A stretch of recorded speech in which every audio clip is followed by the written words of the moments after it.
आता बातमी आहे नंदुरबारमधून। नंदुरबार जिल्हा हा महाराष्ट्रातील महत्त्वाचा मिरची उत्पादक जिल्हा म्हणून ओळखला जातो। येथील मिरची मोठ्या प्रमाणावर मुंबई मार्गे समुद्र मार्गाने बांगलादेश तसंच आखाती देशांमध्ये निर्यात होते। सध्या निर्माण झालेल्या युद्धाच्या परिस्थितीमुळे अनेक कंटेनर बंदरातच अडकून पडलेत आणि त्यामुळे मिरचीची निर्यात थांबली असून व्यापाऱ्यांना याचा मोठा आर्थिक फटका सहन करावा लागतोय। मिरचीसाठी देशातील दुसऱ्या क्रमांकाची बाजारपेठ म्हणून नंदुरबार कृषी उत्पन्न बाजार समितीची ओळख आहे। यावर्षी नंदुरबार कृषी उत्पन्न बाजार समितीने 2 लाख क्विंटलपेक्षा अधिक मिरचीची खरेदी केली आहे। नंदुरबारमध्ये या मिरचीवर प्रक्रिया करून मिरची सुकवल्यानंतर ही आखाती देशांमध्ये विक्रीसाठी पाठवली जात असते।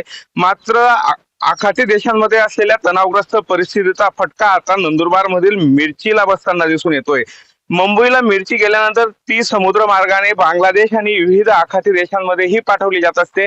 मात्र गेल्या 15 दिवसापासून मिरचीची निर्यात पूर्णपणे ठप्प झाल्याने व्यापाऱ्यांना याचा मोठा फटका बसत असल्याचं चित्र दिसून येतंय। नंदुरबार मधून मिरची आणि मसालेजन्य पदार्थ हे आखाती देशांमध्ये बांगलादेशांमध्ये जात असतात आणि गेल्या 15 दिवसापासून हा माल जात नसल्याने याचा फटका दिसून येत आहे। तर दुसरीकडे तणावग्रस्त परिस्थिती किती दिवस राहील हाही एक मोठा प्रश्न असल्याने मिरचीच्या साठवणुकीचाही मोठा प्रश्न आता व्यापाऱ्यांसमोर उभा राहिलाय। विकेश पाटील, एबीपी माझा, नंदुरबार। एबीपी माझा, उघडा डोळे बघा नीट।